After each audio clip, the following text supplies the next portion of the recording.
It's nice to meet you, William. Fox, I correct her. Everyone calls me Fox. She smiles. She still hasn't let go of my hand. I guess I'll see you tomorrow then? Looking forward to it, Lola. But it's as if we're suspended in time. Her big, expressive eyes are on mine, and there's a bit of pink on her cheeks. Nick clears his throat from somewhere behind me, but in that moment, there's just me and this gorgeous woman. Lola? I whisper. Her lips part a little. Yes? She replies, sounding breathless, or as if answering a question I haven't even asked her. I'm going to need my hand back, I say, although I don't want to let go, and if I'm reading her correctly, she doesn't either. Her eyes widen, and she looks at where our hands are connected and quickly pulls hers away. Oh, sorry, she sputters, then turns and walks swiftly out of the club. It takes everything I have to let her go, even knowing I'll see her tomorrow. But right before the front door of the club closes behind her, she looks over her shoulder. Our eyes meet again briefly, and she seems as staggered at our instant connection as I am. Chapter 1. 6 months later. Lola. The little hairs on the back of my neck stand up, and without having to turn around, I know William Fox is close by. When I got the job at Panic, I was happier than I'd been in years. Knowing how packed the club gets and the prices of the drinks, I knew my tips would double my income. But then I crashed into Fox, literally, and that feeling of happiness changed into something I hadn't felt in years. Yearning. For a long time, my existence had consisted of work, sleep, eat, rinse, and repeat.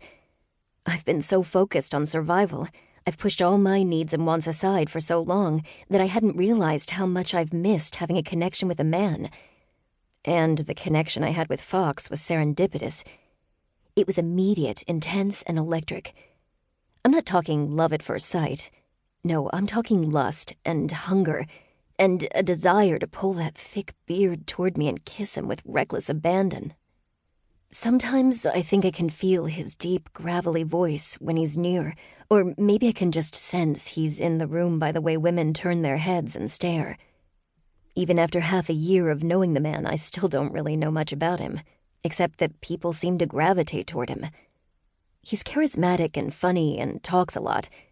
I also know he's confident and a little bit arrogant, and there's an air to him that screams money and power. From the moment he crashed into me, I've known we're as different as two people can be. From his designer suits to the way he styles his hair, the man is obviously well off. He always smells of that men's cologne, the expensive one that they give samples of at the mall. I don't know how much a bouncer at a nightclub can possibly make, but Fox has it in spades. And because life isn't fair, God has been abundantly kind to the man. By not only blessing him with wealth and charisma, he also has sex appeal, the likes of which I've never experienced, which is why every time he walks by I want to jump him, like a cat in heat. So, naturally, I avoid him, and have since the day I crashed into him. I ignore the little pinpricks on the back of my neck and refuse to look back at him. My palms sweat, and my heart starts to beat faster every time he's near. On a normal day, I'm awkward, but when he's around, I'm just weird. I mean, the man had to ask me for his hand back when we first met. I was mortified. I see the way other women look at Fox, the smiles that spread across their faces when he lets them into the club, as if he's St. Peter standing in front of the pearly gates. Except Club Panic isn't heaven and Fox is no saint. Fox. The name suits him. His hair, more salt than pepper, makes him look like a silver fox, as does his sly smile, the one where the corners of his lips stretch to make a perfect half moon that ends high up on his face, forming little crinkles at the edges like the Joker. His beard full but manicured to perfection.